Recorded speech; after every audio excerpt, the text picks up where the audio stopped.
Arlo Guthrie.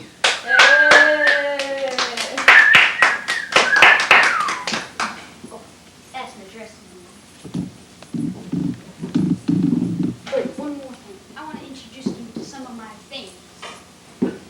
This is my pillow. This is my guitar. Oh, this is my floor. And this is my chair. These are my clothes. And this is me. Okay, Arlo, what are you going to do for us? Well, I think I'm going to sing Alice's Restaurant for you.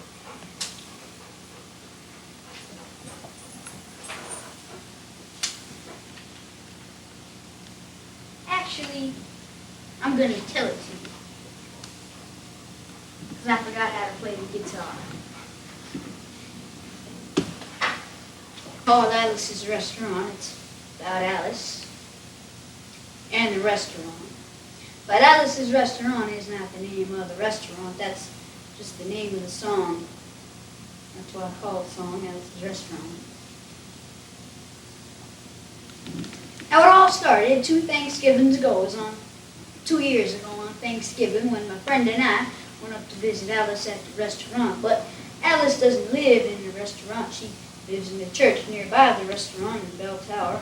The husband Ray and Fletcher the dog. And living up there in the bell tower, they got a lot of room downstairs where the pews used to be. And having all that room, seeing as how they took out all the pews, they decided that they didn't have to take out their garbage for a long time. We got up there, we found all the garbage in there.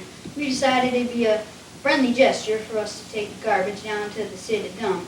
So we took the half a ton of garbage, put it in the back of a red VW microbus, took shovels and rakes and implements of destruction, and headed on toward the city dump. Well, we got there. There was a big sign with a chain across the dump saying closed on Thanksgiving, and we had never heard of a dump closed on Thanksgiving before. With tears in our eyes, we drove off into the sunset looking for another place to put the garbage. We didn't find one. Till we came to a side road, and off the side of the side road was another 15-foot cliff, and at the bottom of the cliff was another pile of garbage, and we decided that one big pile was better than 2 little piles, and rather than bring that one up, we decided to throw ours down. That's what we did. Drove back to the church, had a Thanksgiving dinner that couldn't be beat, went to sleep, and didn't get up until the next morning. We got a phone call from Officer Obey. Said, "Kid, found your name on an envelope at the bottom of a half a ton of garbage, and just wanted to know if you had any information about it." And I said, "Yes, sir, Officer Obey, I cannot tell a lie. I put that envelope under that garbage." After speaking over for about 45 minutes on the telephone, we finally arrived at the truth of the matter and said that we had to go down and pick up the garbage and also had to go down and visit him at the police officer station. So we got in the red VW microbus with the shovels and rakes and implements of destruction and headed on toward the police officer station. Now, friends, there was only 1 or 2 things that Obey could have done at the police station, and the first was he could have given us a medal for being so brave and honest on the telephone, which wasn't very likely, and we didn't expect it. And the other thing was that he could have told us never to be seen driving garbage around the vicinity again, which is what we expected. But when we got to the police officer station, there was a third possibility that we hadn't even counted upon, and we was both immediately arrested. Handcuffed, and I said, "Obey, I don't think I can pick up the garbage with these handcuffs on." He said, "Shut up, kid. Get in the back of the patrol car," and that's what we did. We sat in the back of the patrol car and drove to the, quote, "scene of the crime," unquote. I want to tell you about the town of Stockbridge, Massachusetts, where this happened here. They got 3 stop signs, 2 police officers, and 1 police car. But when we got to the scene of the crime, there was 5 police officers and 3 police cars, being the biggest crime of the last 50 years, and everybody wanted to get in the newspaper story about it. And it was using up all kinds of cop equipment that they had hanging around the police officer station. They was taking plastic tire track footprints, dog-smelling prints, and they took 27 8x10 color glossy photographs with circles and arrows and a paragraph on the back, of each one explaining what each one was to be used as evidence against us. Took pictures of the approach, the getaway, the northwest corner, the southwest corner, and that's not to mention aerial photography. After the ordeal, went back to the jail. Obey said he's going to put us in the cell. He said, "Kid, I'm going to put you in the cell. I want your wallet and your belt." And I said, "Obey, I can understand you want my wallet so that I don't have any money to spend in the cell, but what do you want my belt for?" And he said, "Kid, I don't want any hangings." And I said, Obie, did you think I was going to hang myself for littering? Obie said he was making sure, and friends Obie was, because he took out the toilet seat so I couldn't hit myself over the head and ground. And he took out the toilet paper so I couldn't bend the bars, roll the toilet paper out the window, slide down the roll, and have an escape. Obie was making sure, and it was about 4 or 5 hours later that Alice, remember Alice, it's a song about Alice. Alice came by with a few nasty words to Obie, bailed us out of jail. We went back to the church, had another Thanksgiving dinner that couldn't be beat, went to sleep and didn't get up until the next morning, and we all had to go to court. Walked in and sat down. Obie came in with a 27 8 by 10, colored lots of pictures with the circles and arrows and paragraph on the back of each one, and sat down. We all stood up, and Obie stood up with the 27 8 by 10, colored lots of pictures, and the judge walked in and sat down with seeing our dog. He sat down. We sat down. Obie looked at the seeing our dog. And then at the 27 8 by 10, colored lots of pictures with the circles and arrows and a paragraph on the back of each one. And then at the seeing our dog. And then at the 27 8 by 10, colored lots of pictures with the circles and arrows and a paragraph on the back of each one, and began to cry because Obie came to the realization that it was a typical case of American blind justice and there was nothing he could do about it. And the judge wasn't going to look at the 27 8 by 10, colored lots of pictures with the circles and arrows and a paragraph on the back of each one, explaining what each one was to use as evidence against us. Well, we was fined $50 and had to pick up the garbage in the snow, but that's not what I came to tell you about. Got a building down in New York City. It's called Whitehall Street, where you walk in, you get injected, inspected, detected, injected, and selected. Walked in there one day to get my physical examination one day. I walked in and sat down. Got good and drunk the night before, so I looked and felt my best when I went in that morning. Because I wanted to look like the all-American kid from New York City. I wanted to feel like I wanted to be the all-American kid from New York City. And I walked in, sat down, I was hung down, brung down, hung up, and all kinds of mean, nasty, ugly things. And I walked in and sat down and gave me a piece of paper, said, "Kid, see the psychiatrist from 604, and I went up there, said, "Shrink, I want to kill. I want to kill. I want to see blood and gore and guts and veins in my teeth.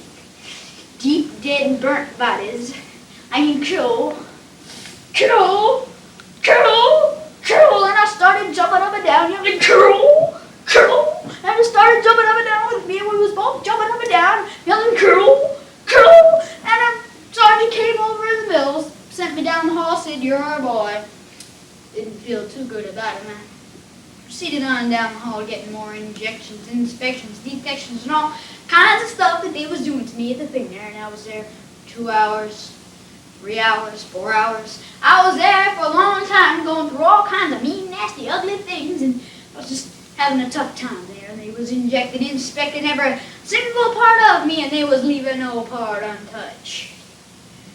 Proceeded on through. When I finally came to see the very last man, I walked in, sat down after a whole big thing there. I walked up and said, "What do you want?" He said, "Kid, we only got one question. Have you ever been arrested?" I proceeded to tell him the story of Alice's Restaurant Massacre with full orchestration, 5-part harmony and stuff like that. But I'm going to stop right there and said, "Kid, did you ever go to court?" I proceeded to tell him the story of the 27 8 by 10 colored glossy pictures with the circles and arrows and a paragraph on the back of each one. Stopped right there and said, "Kid, I want you to go over and sit down on that bench that says Group W." "Ow, kid!" Over to the bench. There's Group W is where they put you. You may not be moral enough to join the army after committing your special crime. And walked over to the bench. There's all kinds of mean, nasty, ugly-looking people along the bench. There's mother rapers, father stabbers, father rapers sitting right there on the bench. And one, it was mean and ugly, nasty and horrible and all kind of fighting guys just sitting there on the bench. And the meanest, ugliest, nastiest one, the meanest father raper of them all, was coming over to me, and he was mean and ugly and nasty and horrible and all kinds of things. And he sat down next to me and said, "Kid, what'd you get?" And I said, "I didn't get nothing. I had to pay $50 and pick up the garbage." said, "What were you arrested for, kid?" And I said, "Veteran." And they all moved away from me on the bench there, and kinds of mean, nasty, ugly things, until I said, "Ain't creating a nuisance." And they all came back, shook my hand, and we had a great time on the bench. Everything was fine. We were smoking cigarettes, all kinds of things, talking about mother rape, father stab, all kinds of things, until the sergeant came over, has a paper in his hand, held it up and said, "Kids, this piece of paper's got 40 some worth, 30 stuff, we want no deep dive, anything, got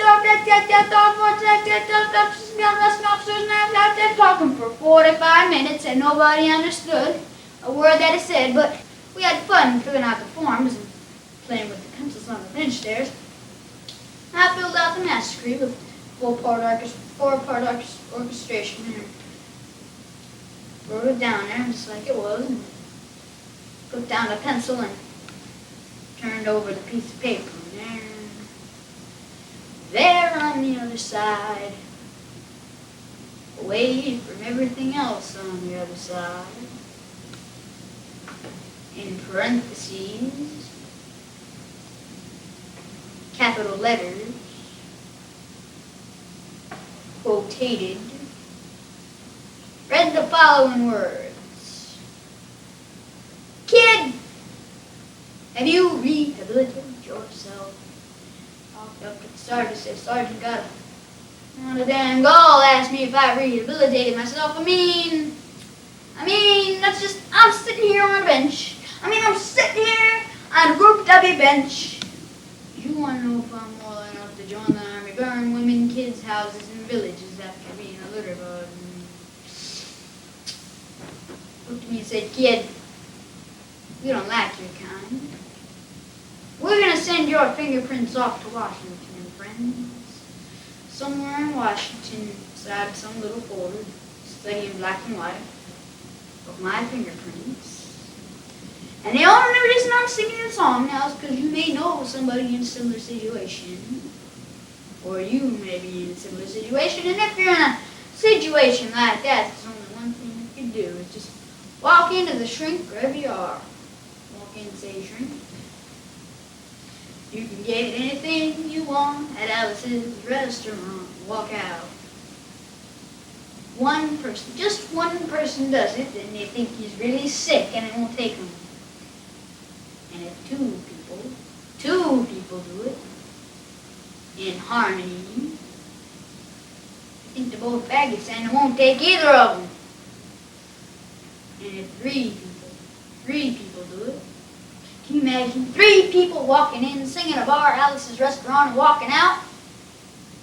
And friends, they may think it's an organization.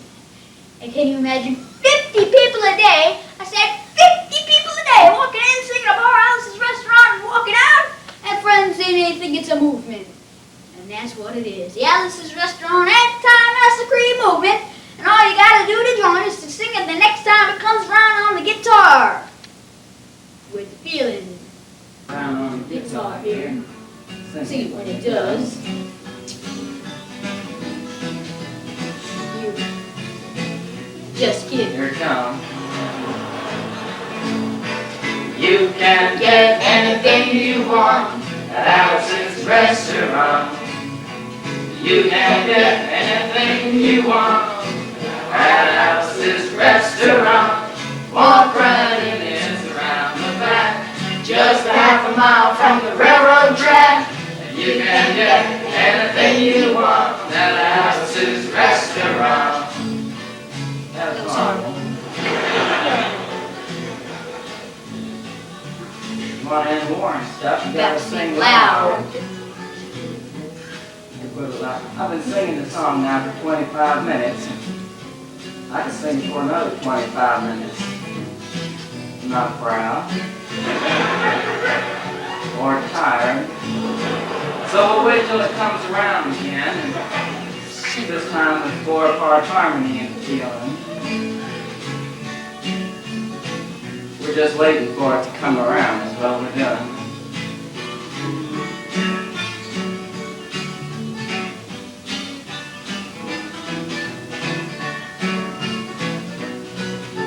All right now. You can get anything want at Alice's restaurant. Accepting Alice, you can get anything you want at Alice's restaurant.